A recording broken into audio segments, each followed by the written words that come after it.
Ada beberapa kekuatan yang dimiliki oleh bangsa dan negara Indonesia. Yang pertama yaitu Pancasila. Pancasila sebagai falsafah dasar, pandangan hidup bangsa, dasar negara, ideologi negara, dan kekuatan pemersatu bangsa untuk mewujudkan tata masyarakat adil dan makmur yang merupakan amanat pembukaan Undang-Undang Dasar Negara Republik Indonesia tahun 1945.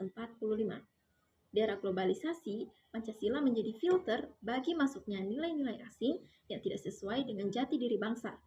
Pancasila memungkinkan Indonesia tetap terbuka terhadap pengaruh global sambil mempertahankan nilai-nilai lokal yang sudah tertanam kuat. Hal ini menjadi kekuatan dalam menjaga identitas nasional sekaligus menavigasi tantangan global seperti neoliberalisme, individualisme, dan konflik geopolitik. Yang kedua ada geografis Indonesia. Indonesia mempunyai wilayah negara yang luas, daratan, dan lautan. Indonesia merupakan negara kepulauan terbesar di dunia yang terdiri atas 17.000 pulau. Indonesia adalah negara maritim terbesar di dunia dengan perairan seluas 93.000 km persegi dan panjang pantai sekitar 81.000 km kubik atau hampir 25% panjang pantai di dunia. Secara geografis, Indonesia diapit oleh dua benua, benua Asia dan benua Australia. Indonesia juga diapit oleh dua samudra, yaitu Samudra Pasifik dan Samudra Hindia. Dari sini terlihat bahwa Indonesia memiliki letak geografis hilang atau strategis di dunia karena diapit oleh dua benua dan dua samudra. Ada beberapa keuntungan dari letak geografis yang dimiliki Indonesia. Yang pertama yaitu posisi Indonesia dilalui oleh berbagai negara, di mana Indonesia menjadi tempat transit atau hubungan perdagangan negara-negara Asia Timur seperti Cina, Taiwan, Jepang, dan Korea Selatan. Posisi ini juga membawa keuntungan karena rute dari transportasi perdagangan negara-negara lain tersebut menuju Asia Tengah, Afrika, hingga Eropa. Yang kedua yaitu masyarakat Indonesia sejak zaman purbakala menerima berbagai aliran kebudayaan dari timur maupun barat. Masyarakat Indonesia mampu memilih apa yang baik dan membuang jauh apa yang buruk baginya. Berkat kemampuan itu, bangsa Indonesia memiliki sifat-sifat yang unik dalam pergaulan dunia, dalam hubungannya dengan bangsa-bangsa lain.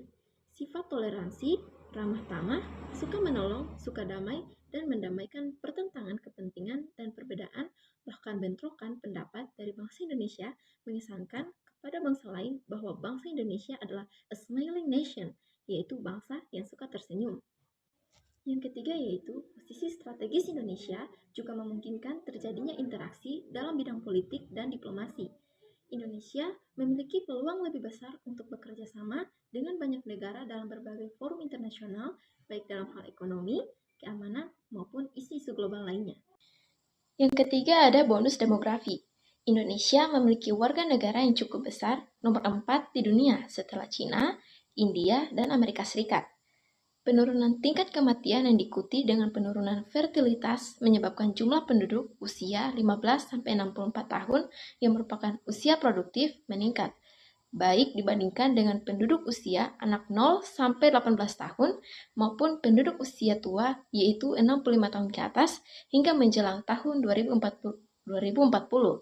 Periode ini disebut dengan bonus demografi. Keragaman bangsa Indonesia. Indonesia merupakan negara dengan suku bangsa yang terbanyak di dunia. Indonesia memiliki 1.331 suku bangsa, 719 bahasa adat, dan 200 produk hukum adat yang berlaku saat ini. Keragaman yang dimiliki bangsa Indonesia menjadi modal penting untuk terus meningkatkan kompetensi-kompetensi multikulturalisme. Hidup damai berdampingan dalam keragaman sehingga bangsa Indonesia memiliki kapasitas untuk bergaul dengan bangsa-bangsa lain di dunia. Sumber daya alam. Indonesia ialah pengekspor terbesar kayu lapis atau plywood, yaitu sekitar 80% di pasar dunia. Indonesia mempunyai cadangan sumber energi minyak yang berlimpah.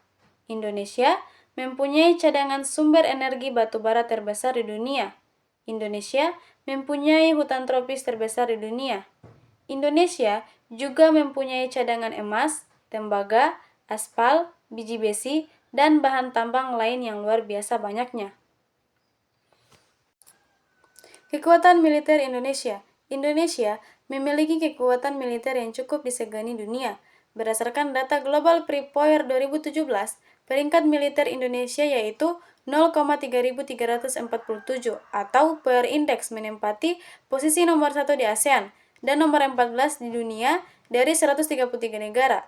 PR Index Indonesia diperoleh berdasarkan 50 faktor dari 8 indikator utama.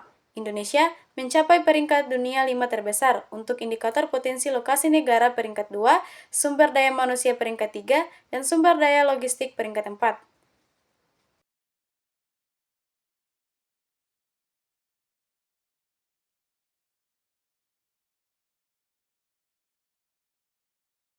Bencana alam. Sejumlah bencana alam seperti gempa bumi dan banjir terjadi di Indonesia, merugikan bangsa negara Indonesia.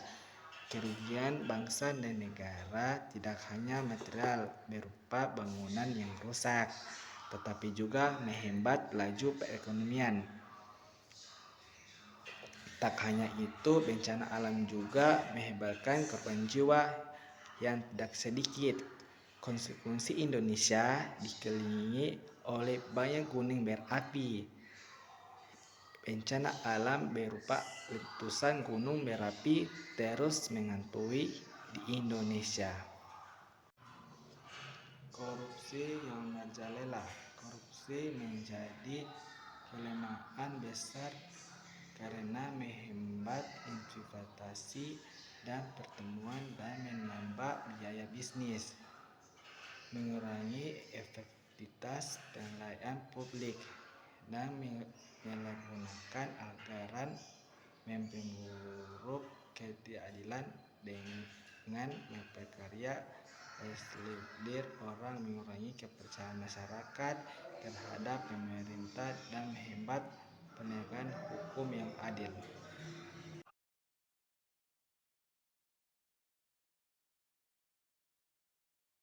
Satu, kemajuan teknologi informasi memberi peluang bagi Indonesia dengan meningkatkan daya saing global, memperluas akses informasi, memperbaiki konektivitas, meningkatkan efisiensi, memperbanyak masyarakat, dan mendorong inovasi serta kewirausahaan. Ini membantu Indonesia berintegrasi lebih baik dalam ekonomi global dan berbukanya wawasan masyarakat Indonesia terhadap ilmu pengetahuan dan keterampilan penting sehingga dapat bersaing di kancah global.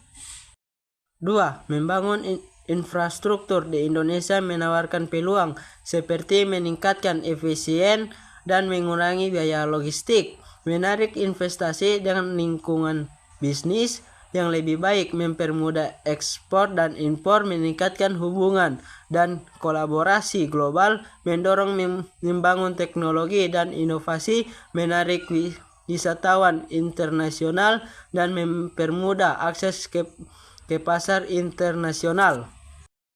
3. Kekayaan tempat wisata di Indonesia menawarkan peluang global seperti menarik wisatawan asing dan meningkatkan pendapatan, membuka lapangan kerja dan mendukung UMKM lokal, mempromosikan dan melestarikan budaya lokal, meningkatkan fasilitas dan infrastruktur lokal, mendorong ekowisata dan pelestarian lingkungan, dan memperkuat kerjasama internasional dan jejaring global. 4. Pasar domestik yang besar di Indonesia menawarkan beberapa peluang seperti Indonesia bisa menjadi pusat produksi atau pengadaan bahan baku bagi perusahaan global berkat biaya tenaga kerja yang kompetitif dan sumber daya alam yang melimpah. Memiliki pasar yang besar di Indonesia dapat membantu mendiversifikasi risiko dan mengurangi ketergantungan pada pasar lain. Permintaan dari pasar domestik yang besar dapat mendorong perusahaan untuk berinovasi dan menyesuaikan produk mereka agar sesuai dengan preferensi lokal.